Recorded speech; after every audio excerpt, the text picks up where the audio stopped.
ఈ నెల 15వ తేదీ వైరాలో ముఖ్యమంత్రి చేతుల మీదుగా 2 లక్షల రుణమాఫీ ప్రారంభించబోతున్నట్టు డిప్యూటీ సీఎం మల్లు భట్టి విక్రమార్క తెలిపారు. 15వ తేదీన సీఎం రేవంత్ వైరాలో జరిగే బహిరంగ సభకు ముఖ్య అతిథిగా హాజరవుతున్నారని చెప్పారు. సీతారామ ప్రాజెక్టు గత ప్రభుత్వం కన్నా తక్కువ నిధులు వెచ్చించి ఎక్కువ సాగునీరు అందించేలా డిజైన్ చేసినట్టుగా తెలిపారు భట్టి. 2 లక్షల వరకు ఆగస్టు లోపలనే చేస్తామని చెప్పిన దాన్ని నిబద్ధతతో కాంగ్రెస్ ప్రభుత్వం ఇంధన రాజ్యం రేపు ఆగస్టు 15 అంటే జూలై 15లో ఇచ్చినటువంటి జీవోతో ఆగస్టు 15 కల్లా 2 లక్షల వరకు ఉన్నటువంటి రుణాలకు సంబంధించి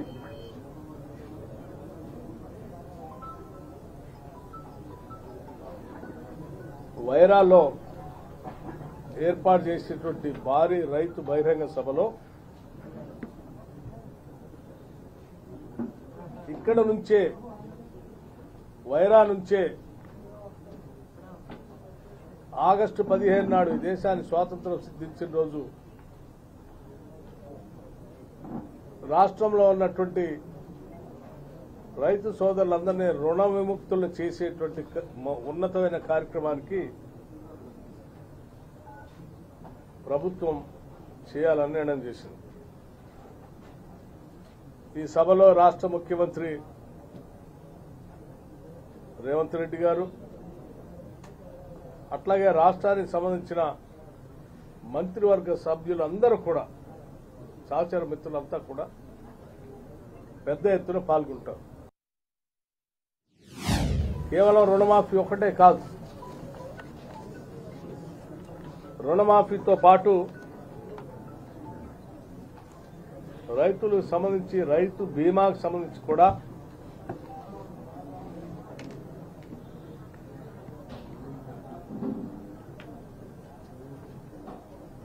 ₹1,540 కోట్ల రాష్ట్ర ప్రభుత్వమే రైతుల కోసం ఆ ప్రీమియంని రైతుల తరఫున రాష్ట్ర ప్రభుత్వం కడతా ఉంది. అలాగే క్రాప్ ఇన్సూరెన్స్ సంబంధించి కూడా ₹1,350 కోట్లతో 1,350 crores ఈ రాష్ట్రంలో పండించిన పంటలకి క్రాప్ ఇన్సూరెన్స్ కూడా చేస్తాం. ఆ క్రాప్ ఇన్సూరెన్స్ సంబంధించి రైతులు కట్టాల్సినటువంటి ప్రీమియం అమౌంట్ ని రైతులు బదులు రాష్ట్ర ప్రభుత్వమే ఈ 1,350 కోట్లు వాళ్ళ తరఫున కడుతుంది ఇన్సూరెన్స్ కంపెనీలు. వ్యవసాయ అనుబంధ రంగానికి సంబంధించి ప్రభుత్వం నా భవిష్యత్తు ఇప్పటి వరకు ఎవరు కేటాయించలేదు. భవిష్యత్తులో ఎట్లా ఉంటుందో నాకు తెలియదు. 72,000 కోట్ల రూపాయలు వ్యవసాయానికి అనుబంధ రంగానికి మొట్టమొదటిసారి ఇంత పెద్ద ఎత్తున నిధులు కేటాయించడం జరిగింది. వ్యవసాయం బాగా అభివృద్ధి చెందాలని,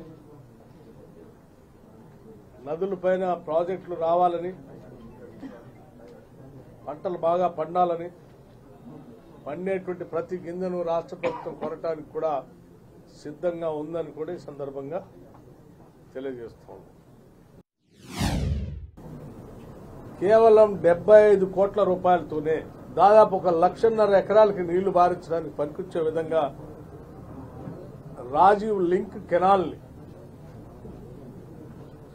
గాంధీ లింక్ కెనాల్ని ఒకటి ప్రపోజ్ చేసి అప్పటికప్పుడు ఆ ప్రపోజల్ పంపిస్తే దాన్ని 75 కోట్లు శాంక్షన్ చేసి పనులు మంజూరు చేసి టెండర్ పిలిచి పనులు మొదలుపెట్టి కార్యక్రమం కూడా జరిగింది. కేవలం ఈ 75 కోట్లతో కేవలం ఈ 2 నెలల్లో ఆ 3 నెలల్లో ఆ కాలువ పూర్తి చేసి ఆ కాలువ ద్వారా ఈరోజు గోదావరి నీళ్లని ఎన్ఎస్పీ లెఫ్ట్ కెనాల్లో లింక్ కలిపి ఎన్ఎస్పీ లెఫ్ట్ కెనాల్ లింక్తో పాటు వైరా రిజర్వాయర్లో కూడా వాటి లింక్ కలిపి ముందుకు పోతున్నటువంటి కార్యక్రమం ప్రారంభోత్సవే రేపు 15 ఆగస్టు నాడు కూడా చేస్తున్నాం. 10 ఏళ్లు 8,000 కోట్లు ఖర్చు పెట్టి ఎకరం నీళ్లు ఇవ్వలేనటువంటి రీడిజైనింగ్ తో ఇరిగేషన్ వ్యవస్థను సర్వనాశనం చేసి భ్రష్టు పట్టిస్తే దాన్ని సరిచేసి అరకొర నిధులతో త్వరితగతిన ప్రాంతాలకు నీళ్లు ఇచ్చే కార్యక్రమాన్ని చేస్తున్నామని మా నిబద్ధతకి ఇది ఒక చక్కటి నిదర్శనంగా నేను